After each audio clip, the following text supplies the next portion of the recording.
नमस्कार दोस्तों, मैं हूं आपका होस्ट और आप सुन रहे हैं नाइटमेयर डर की दस्तक। दोस्तों, हर बार की तरह आज भी मैं आप लोगों के लिए एक बेहद ट्रक ड्राइवर की डरावनी कहानी लेकर आया हूं। आज की कहानी हमें किशन ने भेजी है, जो पेशे से एक ट्रक ड्राइवर हैं और हमारे बहुत पुराने सब्सक्राइबर हैं। कहानी बहुत ही डरावनी और रोमांचक है, इसलिए कहानी को लास्ट तक जरूर देखें। आज की कहानी हम आपको अपने पॉइंट ऑफ व्यू से सुनाएंगे। कहानी शुरू करने से पहले आप हमारी इस वीडियो को लाइक करके चैनल को सब्सक्राइब जरूर कर लें। तो चलिए दोस्तों, कहानी को शुरू करते हैं। दोस्तों, कहानी की शुरुआत होती है हरियाणा के एक छोटे से गांव से, जहां किशन नाम का एक लड़का रहता था। किशन का परिवार बेहद गरीब था। पिता की तबीयत खराब रहती थी और घर की सारी जिम्मेदारी किशन के कांधों पे आ गई थी। जब गांव के बाकी लड़के पढ़ाई कर रहे थे या खेल रहे थे, तब किशन ट्रकों पर क्लीनर का काम सीख रहा था। महज 24 साल की उम्र में वो एक मजा हुआ ड्राइवर बन चुका था। किशन को रात में ट्रक चलाना पसंद था, क्योंकि रात में सड़कें खाली होती थीं और वे जल्दी माल पहुंचाकर वापस अपने घर लौट आता था। उसे कभी डर नहीं लगता था। वो अक्सर कहता था कि डर तो इंसानों से लगता है, भला भूतों से क्या डरना। लेकिन उसे क्या पता था कि उसकी ये बहादुरी ही उसकी सबसे बड़ी दुश्मन बनने वाली है। उस रात की शुरुआत बिल्कुल आम रातों जैसी थी। किशन दिल्ली आगरा हाईवे पर अपना 12 चक्का ट्रक लेकर निकला था। ट्रक में भारी माल लदा हुआ था, इसलिए गाड़ी की रफ्तार बहुत ज्यादा नहीं थी। अब रात के करीब 1:30 बज रहे थे और हाईवे पे चारों तरफ सन्नाटा था। किशन ने अपनी थकान मिटाने के लिए एक छोटा सा रेडियो ऑन कर लिया, लेकिन रेडियो पर बस सरसराहट की आवाजें आ रही थी, जैसे कोई उससे कुछ कहना चाह रहा हो, पर साफ साफ सुनाई नहीं दे रहा था। उसने हार मानकर रेडियो बंद कर दिया।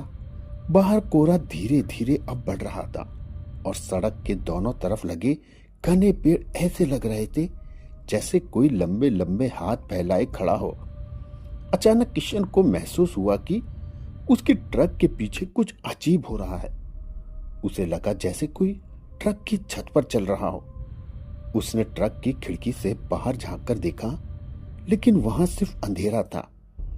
उसने सोचा शायद माल थोड़ा ढीला बंधा होगा, इसलिए आवाज कर रहा है। लेकिन तभी उसकी नजर हेडलाइट की रोशनी में सामने की सड़क पर पड़ी। करीब 100 मीटर की दूरी पर एक सफेद साया सड़क के बिल्कुल बीचों बीच खड़ा दिखाई दिया। किशन ने जोर से ब्रेक मार दिए। ट्रक घसीटता हुआ आगे जाकर रुक गया। किशन का दिल अब जोर जोर से धड़क रहा था। उसने देखा कि वो लड़की थी जिसने सफेद रंग का सूट पहना हुआ था। उसके बाल बिखरे हुए थे और वे सर झुकाए चुपचाप खड़ी हुई थी। किशन ने हिम्मत जुटाई, ट्रक का शीशा नीचे किया और बोला, अरे ओ बहन जी, पागल हो गई हो क्या? ट्रक के नीचे आना है क्या? और इतनी इतनी रात को यहां बीच सड़क पे तुम कर क्या रही हो? लड़की ने धीरे से अपना सर ऊपर उठाया। उसकी आंखें बहुत अजीब थी, जैसे उनमें कोई चमक ही ना हो। वे धीरे धीरे ट्रक के दरवाजे के पास आई। उसकी आवाज बहुत धीमी और खोखली थी, जैसे कोई कुएं के अंदर से बोल रहा हो। उसने सिर्फ इतना कहा, भैया, मेरा एक्सीडेंट हो गया है। मेरा परिवार आगे एक ढाबे पर मेरा इंतजार कर रहा है। क्या आप मुझे वहां तक छोड़ देंगे? यहां मुझे बहुत डर लग रहा है। लड़की की यह हालत देखकर किशन को उस पर तरस आ गया। उसने सोचा कि बेचारी लड़की है, इस सुनसान हाईवे पर अगर उसे कोई गलत इंसान मिल गया तो अनर्थ हो जाएगा।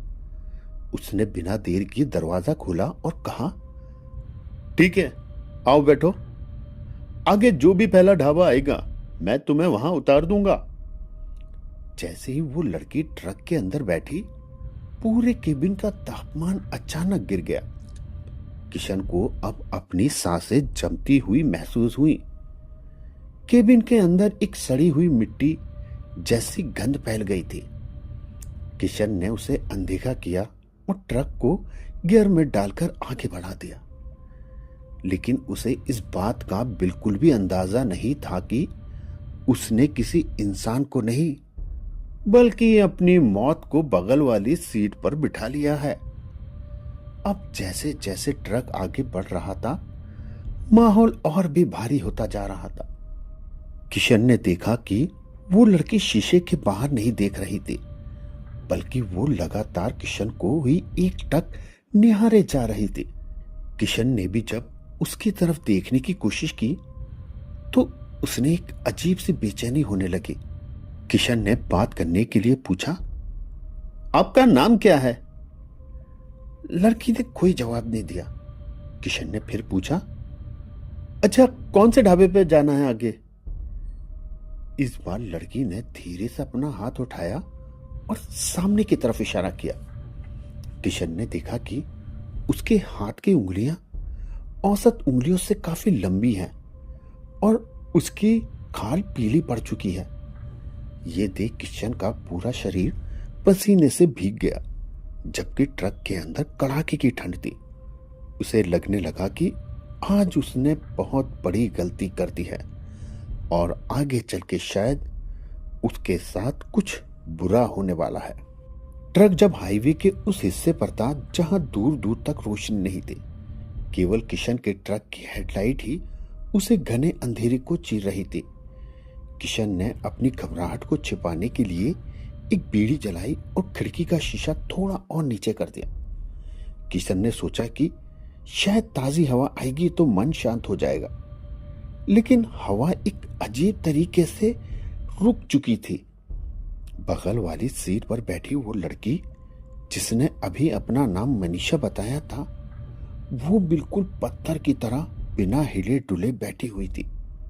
ना तो वो हिल रही थी, न उसकी पलकें झपक रही थी। अब किशन को लगा शायद वो एक गहरे सदमे में है। किशन ने धीरे से उसकी तरफ देखा और कहा, अरे बहन कुछ तो बोलो, और तुम्हारे घर में कौन कौन है? आपके घर वालों का फोन करना है क्या? मनीषा ने धीरे से अपनी गर्दन घुमाई। उसकी गर्दन घूमने की आवाज ऐसी आई जैसे सूखी लकड़ियां टूट रही हो। उसने धीमी और भारी आवाज में कहा, मेरे घर वाले मेरा इंतजार कर रहे हैं, मुझे समय से पहुंचा दो और उन्हें भूख लगी है। लड़की की ये बात सुनकर किशन के हाथ कांपने लगे। किशन के समझ नहीं आया कि उसने ऐसा क्यों कहा। तभी किशन की नजर नीचे पड़ी। मनीषा के पैर वो सीधे नहीं थे, बल्कि उसके पैर तो मुड़े हुए थे, पंजे पीछे की तरफ और एड़ियां आगे की तरफ। यह देखकर किशन के हलक में जान अटक गई। उसे अपनी दादी की सुनाई हुई पुरानी कहानियां अब धीरे धीरे याद आने लगी कि चुड़ैल के पैर अक्सर उल्टे होते हैं। अब किशन का दिमाग तेजी से चलने लगा। उसने सोचा कि अगर वे अभी ट्रक रोकता है और उसे उतारने को कहता है तो शायद ये चुड़ैल उसे अभी मार डालेगी। इसलिए उसने सोचा कि वे अपनी नजरें सड़क पर रखेगा और जितनी जल्दी हो सके किसी पुलिस चौकी, पेट्रोल पंप तक पहुंचने की कोशिश करेगा। लेकिन किस्मत को तो कुछ और ही मंजूर था। अचानक ट्रक के अंदर की लाइट अपने आप जलने और बुझने लगी। ट्रक का इंजन अजीब सी आवाजें करने लगा, मानो वे बंद होने वाला हो। किशन ने जोर जोर से एक्सीलेटर दबाया, पर ट्रक की रफ्तार बढ़ने के बजाय वो तो धीरे धीरे कम होने लगी थी। तभी मनीषा ने एक ठंडी आह भरी। उसकी गंध अब और भी तेज हो गई थी, मानो जैसे लाश कई दिनों से कहीं पड़ी हुई सड़ रही हो। उसने किशन के कान के पास आकर हल्के से फुसफुसाते हुए कहा, किशन भाई, क्या आप मुझे अपना हाथ देंगे? मुझे बहुत ठंड लग रही है। किशन ने डर के मारे अपना हाथ स्टीयरिंग से नहीं हटाया। किशन ने कहा, अरे नहीं नहीं नहीं, मैं गाड़ी चला रहा हूं, आप पीछे हटकर बैठिए। लेकिन मनीषा ने उसकी एक बात नहीं मानी। उसने अपना बर्फीला हाथ किशन के कंधे पर रख दिया। किशन को ऐसा लगा जैसे किसी ने उसके कंधे पर बर्फ का टुकड़ा रख दिया हो। उसकी बाह पूरी तरह से सुन्न हो चुकी थी। किशन ने डर के मारे चिल्लाते हुए ब्रेक मारा। ट्रक एक झटके के साथ सड़क के किनारे रुक गया। किशन ने हिम्मत जुटाई और चिल्लाया, उतरो अभी के अभी, तुम जो भी हो मेरे ट्रक से उतर जाओ। लेकिन जैसे ही उसने मुड़कर बगल वाली सीट पर देखा, वहां तो कोई भी नहीं था और वो सीट बिल्कुल खाली थी। किशन की अब जाके जान में जान आई। किशन को लगा कि शायद वे उतरकर भाग गए, लेकिन तभी उसने ऊपर की तरफ देखा। ट्रक की केबिन की छत पर मनीषा उल्टी चिपकी हुई थी। ऊपर से उसे लगातार घूर रही थी। अब उसका चेहरा पूरी तरह से बदल चुका था। उसकी आंख खून की तरह लाल थी और मुंह से कोई काला पदार्थ नीचे गिर रहा था। यह देख किशन की चीख निकल गई। उसने जल्दी से दरवाजा खोलकर बाहर कूदने की कोशिश की, लेकिन दरवाजा बाहर से किसी ने बंद कर रखा था। मनीषा ऊपर से नीचे कूदी और किशन के सामने आके बैठ गई। उसकी आवाज अब किसी जानवर जैसी थी। उसने कहा, तुमने मुझे लिफ्ट दी है, अब तुम मुझे छोड़कर नहीं जा सकते किशन। अब तुम मेरे साथ चलोगे, हमेशा हमेशा के लिए। किशन ने देखा कि बाहर का कोहरा इतना घना हो गया था कि ट्रक के आगे का बोनट तक भी नहीं दिखाई दे रहा था। उसे समझ आ गया कि वे किसी बहुत बड़े माया जाल में फंस चुका है। किशन के सामने अब वो खूबसूरत लड़की नहीं, बल्कि एक खौफनाक साया खड़ा था। उसका दिल इतनी जोर जोर से धड़क रहा था कि उसे अपनी पसलियों में दर्द महसूस होने लगा। जब उसने देखा कि दरवाजा नहीं खुल रहा, तो उसने पास में पड़ा एक लोहे का पाना उठाया और पूरी ताकत से ट्रक के शीशे में दे मारा। शीशा चकनाचूर होकर टूट गया और किशन बिना सोचे समझे उस टूटे हुए शीशे से बाहर की तरफ कूदा। गिरते ही उसके हाथ पैर के घुटने छिल गए, लेकिन उसे दर्द का एहसास भी नहीं हुआ। उसके तो दिमाग में बस एक ही बात चल रही थी कि भाग किशन, वरना ये आज तेरे साथ क्या करेगी तू भी नहीं जानता। क्या पता ये तुझे जिंदा ही खा जाए। सड़क पर गुप्त अंधेरा था और कोहरा इतना घना था कि उसके दो हाथ आगे पीछे भी कुछ नहीं दिखाई दे रहा था। किशन हाईवे की काली सड़कों पर बेतहाशा दौड़ने लगा। उसे पीछे से वही डरावनी हंसी सुनाई दे रही थी जो पूरे वातावरण में गूंज रही थी। कभी वो हंसी दाईं तरफ से आती तो वो कभी बाईं तरफ से। उसे लगा जैसे वे लड़की नहीं बल्कि कोई शैतान उसका पीछा कर रहा है। दौड़ते दौड़ते किशन की अब सांस फूलने लगी थी। तभी उसे सामने सड़क के किनारे एक पुरानी टॉर्च की रोशनी दिखाई दी।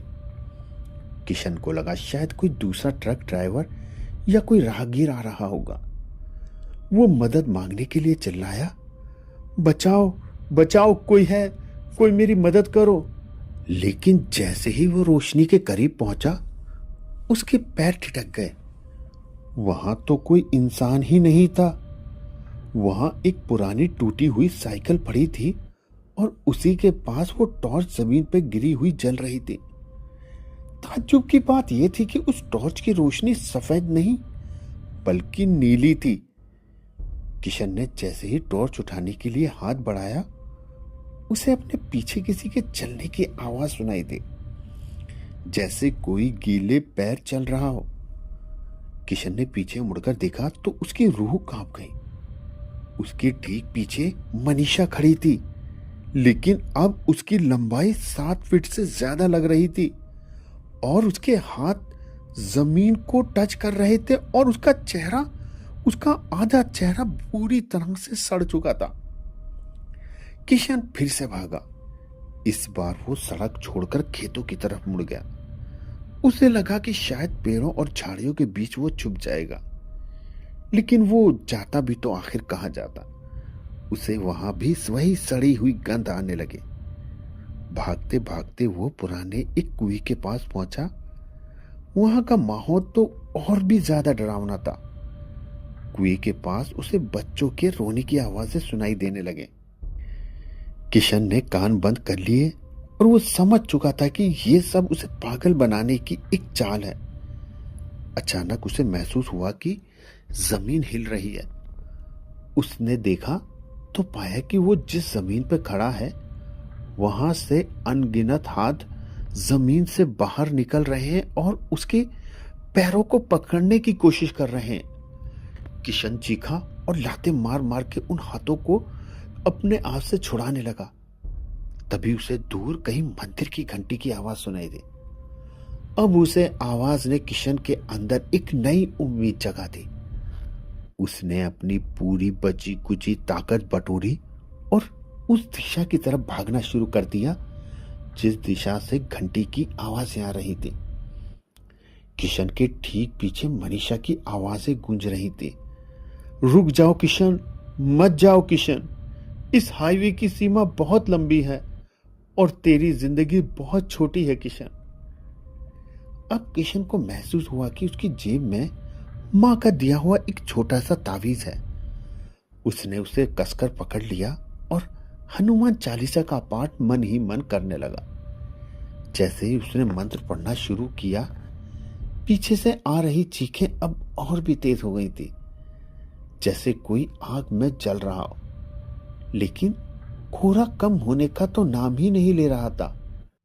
भागते भागते किशन का पैर एक पत्थर से टकराया और वो लुढ़कता हुआ एक गहरी खाई जैसे गड्ढे में गिर गया। गिरने के बाद उसे बस इतना याद रहा कि कोई काली परछाई उसे ऊपर से देख रही थी और फिर उसकी आंखों के सामने अंधेरा छा गया। जब किशन की आंख खुली तो उसे लगा शायद वो मर चुका है, लेकिन धीरे धीरे उसे एहसास हुआ कि वो अपने घर की खाट पर लेटा हुआ है। उसकी माँ उसके सर पे गीली पट्टी रख रही थी और उसके पिता पास में ही चिंता में बैठे हुए थे। किशन के पूरे शरीर में पट्टियां बंधी हुई थी। घर वालों ने बताया कि सुबह कुछ राहगीरों ने उसे हाईवे के किनारे एक गड्ढे में बेहोश पाया था और उसके ट्रक के कागज से पता चला कि मेरा घर ये है। किशन ने अब चैन की सांस ली कि वो उस नर्क से बाहर आ गया, लेकिन उसे क्या पता था कि वे उस बला को अपने साथ ही घर ले आया है। जैसे ही सूरज ढला और अंधेरा हुआ, किशन की हालत फिर से बिगड़ने लगी। उसे अचानक एहसास हुआ कि उसे बहुत तेज ठंड लग रही है। इतनी तेज ठंड की 3 कंबल ओढ़ने के बाद भी उसका शरीर थर थर कांप रहा था। घर के आंगन में बंधा पालतू कुत्ता अचानक जोर जोर से रोने लगा, जैसे वो किसी ऐसी चीज को देख रहा हो जो इंसानी आंखों से नहीं दिखाई देती। तभी किशन की बहन कमरे में पानी लेकर आई, लेकिन जैसे ही वह अंदर दाखिल हुई, कमरे के अंदर लगा हुआ बल्ब अपने आप जोर से चटका और बंद हो गया। अंधेरे में किशन ने देखा कि कमरे के कोने में एक साया खड़ा है, वही सफेद सूट और वही बिखरे हुए बाल। किशन पागलों की तरह चिल्लाने लगा, माँ वो आ गई, माँ वो आ गई, वो मुझे नहीं छोड़ेगी माँ। उसकी माँ ने जल्दी से दिया जलाया और देखा वहां पर कोई भी नहीं था, लेकिन किशन की पीठ पर अचानक जलन होने लगी। जब उसके पिता ने उसकी कमीज उठाकर देखा तो उनके तो हाथ पैर ही फूल गए। किशन की पीठ पर किसी के लंबे नाखूनों के ताजे निशान थे, जिनसे लगातार खून निकल रहा था। ऐसा लग रहा था जैसे किसी ने उसे बुरी तरह से खरोचा हो। घर के अंदर से अचानक सड़ी हुई मिट्टी की वही गंध आने लगी जो किशन को ट्रक के केबिन से आ रही थी। अब घर वालों को यकीन हो गया कि ये कोई मामूली बीमारी नहीं, बल्कि किसी रूह का साया। पूरी रात किशन सो नहीं सका। उसे सुनाई देता कि कोई उसके कमरे की खिड़की के बाहर लगातार टहल रहा है। छन छन करती हुई पायलों की आवाज रह रहकर उसके कानों में गूंजती और फिर अचानक बंद हो जाती। कभी कभी उसे ऐसा भी महसूस होता कि कोई उसके बिस्तर के नीचे से उसे देख रहा है। उसने डरते हुए नीचे झांका तो उसे दो लाल चमकती हुई आंखें दिखाई दी। किशन की चीख निकल गई और वो पलंग से नीचे गिर पड़ा।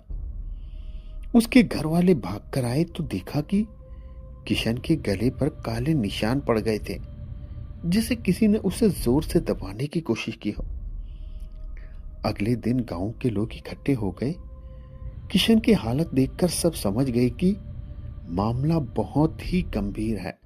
गांव के सरपंच ने बताया कि जिस हाईवे पे किशन को वो लड़की मिली थी, वहां सालों पहले एक हादसे में मनीषा नाम की लड़की की मौत हो गई थी। तभी से उसकी रूह वहां पे भटक रही है और वे अक्सर अकेले ड्राइवरों को अपना निशाना बनाती है। लेकिन वो किशन के पीछे घर तक क्यों आई, ये बात रह रह के सबको डरा रही थी। किशन अब अपनी पूरी तरीके से सुध बुध खो चुका था। वो कभी हंसता, कभी रोता, कभी कभी वो बिल्कुल मनीषा की आवाज अपने मुंह से बोलने लगता। किशन मेरा है, उसने मुझे छुआ है, अब वो मेरा बनकर रहेगा। किशन के पिता ने हार मानकर बगल के गांव पहुंचे और वहां पे एक तांत्रिक को बुलाया।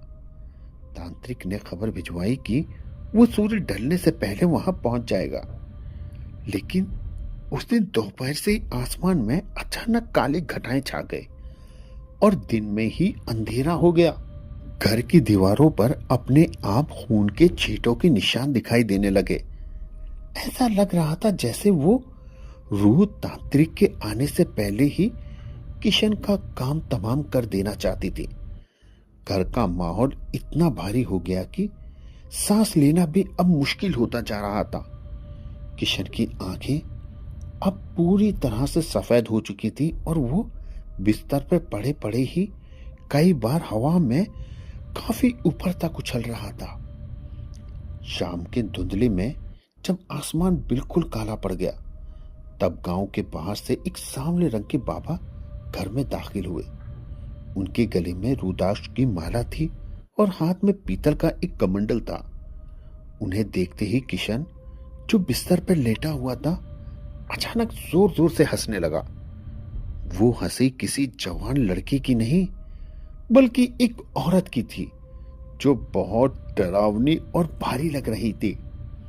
बाबा ने किशन की आंखों में आंखें डालकर कहा, छोड़ दे इसे, तेरा समय पूरा हो चुका है। लेकिन किशन के शरीर के अंदर बैठी उस रूह ने कोई जवाब नहीं दिया। बस इतना कहा, ये मेरा मुसाफिर है बाबा, इसे मैं अपने साथ उस पार लेके जाऊंगी। तांत्रिक ने तुरंत पूरे कमरे में गंगा जल छिड़का और आग जला दी। उन्होंने हवन कुंड तैयार किया और मंत्रों का जाप शुरू कर दिया। जैसे ही तांत्रिक ने आहुति डाली, कमरे के अंदर की हवा इतनी तेज चलने लगी कि कमरे में रखी भारी भारी अलमारियां भी अपने आप हिलने लगी थी। घर के बाहर बंधे जानवर रस्सी तोड़कर भागने लगे। तांत्रिक ने चिल्लाकर कहा, किशन के पिता, इसके चारों तरफ सिंदूर की ये लकीरें खींच दो और खबरदार ये लकीर टूटी। अब किशन का शरीर बिस्तर से 2 से 4 फीट ऊपर तक हवा में झूल रहा था। उसके हाथ पैर अब ऐसे मुड़ रहे थे जैसे उसके शरीर में हड्डियां नाम की कोई चीज ही ना हो। अचानक कमरे की सारी खिड़कियां एक साथ धमाके से खुल गईं। बाहर वही सफेद साया खड़ा था, वही मनीषा का साया, लेकिन इस बार वो पहले से ज्यादा भयानक और डरावना था। उसका आधा चेहरा सड़ चुका था और उसकी जुबान बाहर तक लटकी हुई थी। उसने अपनी लंबी उंगलियों से तांत्रिक पे हमला करने की कोशिश की, लेकिन तांत्रिक के पास लगे सुरक्षा कवच की वजह से वो उनके पास तक नहीं पहुंच पा रही थी। वो बाहर से ही चिल्लाई, किशन ने मुझे छुआ है, उसने मेरा हाथ पकड़ा था, अब उसका खून मेरा है। तभी तांत्रिक ने एक मुट्ठी अभिमंत्रित चावल उठाए और मंत्र पढ़कर मनीषा की तरफ फेंके। जैसे ही वो चावल उसे लगे, उसके शरीर से धुआं निकलने लगा और वो दर्द से तड़पने लगे। मुकाबला अब और भी खतरनाक हो गया था। मनीषा की रूह ने घर की दीवारों को हिलाना शुरू कर दिया। खपरेल की छत से ईंटें गिरने लगी। तांत्रिक का पसीना लगातार बह रहा था, लेकिन तांत्रिक ने मंत्र पढ़ना बिल्कुल बंद नहीं किया। उन्होंने किशन के माथे पर एक विशेष किस्म की भस्म लगाई। जैसे ही किशन को छुई, उसके शरीर से एक काली साया तेजी से बाहर निकला और मनीषा के साए को जाकर मिल गया। अब मनीषा की शक्ति पहले से ज्यादा दुगनी हो गई थी। उसने घर के आंगन में लगे एक पुराने नीम के पेड़ पर चढ़कर चीखना शुरू कर दिया। उसकी चीख इतनी तेज थी कि गांव के लोग अपने घरों में कान बंद करके दुपक गए थे। तांत्रिक ने समझ लिया कि ये रूह इतनी आसानी से नहीं जाएगी। उन्होंने एक तांबे का कलश निकाला और उसमें कुछ जड़ी बूटियां डाली। उन्होंने किशन के पिता से कहा, ये रूह इस लड़की के मुंह में नहीं, बल्कि इसके शरीर में घबराहट की प्यास है। मुझे इस कलश में कैद करना होगा, लेकिन इसके लिए किशन को अपनी जान जोखिम में डालनी होगी। तांत्रिक ने किशन को होश में लाने के लिए उसके चेहरे पे पानी मारा। किशन ने जैसे ही आंखें खोली, उसे अपने सामने साक्षात मौत खड़ी दिखाई दी। तांत्रिक ने उसे एक नारियल दिया और कहा, इसे ले जाकर उस नीम के पेड़ के नीचे फोड़ दो। चाहे कुछ भी हो, लेकिन पीछे मुड़कर मत देखना। किशन कांपते हुए पैरों से बाहर निकला। जैसे ही वो आंगन में पहुंचा, मनीषा पेड़ से नीचे कूदी और उसके सामने आकर खड़ी हो गई। उसकी आंखों से खून बह रहा था। उसने अपना हाथ बढ़ाया और कहा, किशन, मेरे साथ चल, वहां बहुत ठंड है, मुझे तेरी गर्माहट चाहिए। यह सुनकर किशन का दम घुटने लगा, लेकिन उसने हिम्मत नहीं हारी। जैसे ही वो नारियल फोड़ने के लिए झुका, मनीषा ने उसका गला पकड़ लिया। तांत्रिक ने जोर जोर से मंत्र पढ़ना शुरू किया और अपना चिमटा जमीन पर पटक दिया। एक जोरदार बिजली कड़की और मनीषा का हाथ ढीला पड़ गया। किशन ने पूरी ताकत से नारियल पत्थर पे दे के मारा। जैसे ही नारियल फूटा और वह सफेद रोशनी निकली, मनीषा की रूह उस कलश की तरफ खींचने लगी, लेकिन वे हार मानने को तैयार नहीं थी।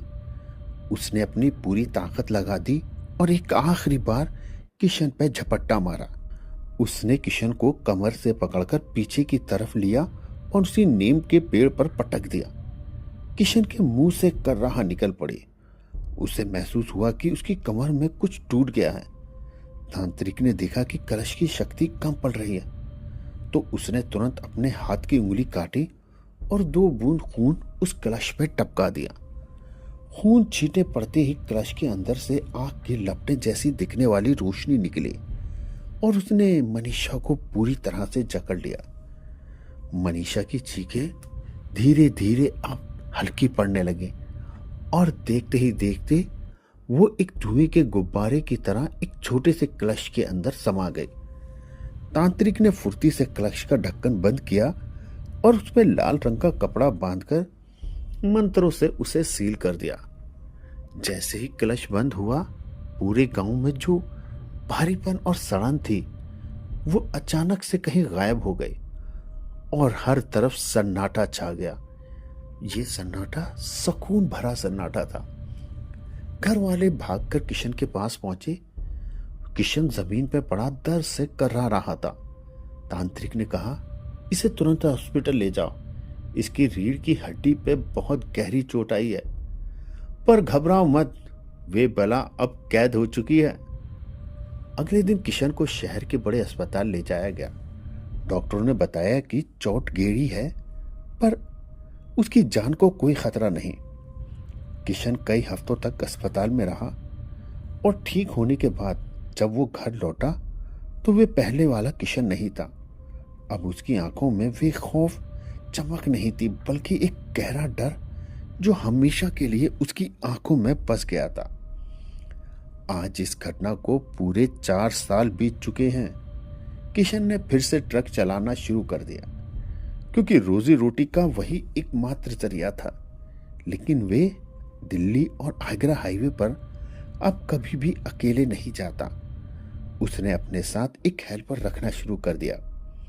आज भी जब वे उसी जगह से गुजरता है जहां उसे पहले मनीषा मिली थी, तो वे अपनी खिड़की के शीशे ऊपर चढ़ा लेता है और हनुमान चालीसा का पाठ पढ़ने लगता है। उसे आज भी महसूस होता है कि उस घने कोहरे के पीछे कोई खड़ा है और उसे पुकार रहा है। तांत्रिक ने वे कलश दूर एक पवित्र नदी में विसर्जित कर दिया था, पर किशन जानता है कि कुछ यादें और कुछ साए कभी विसर्जित नहीं होते।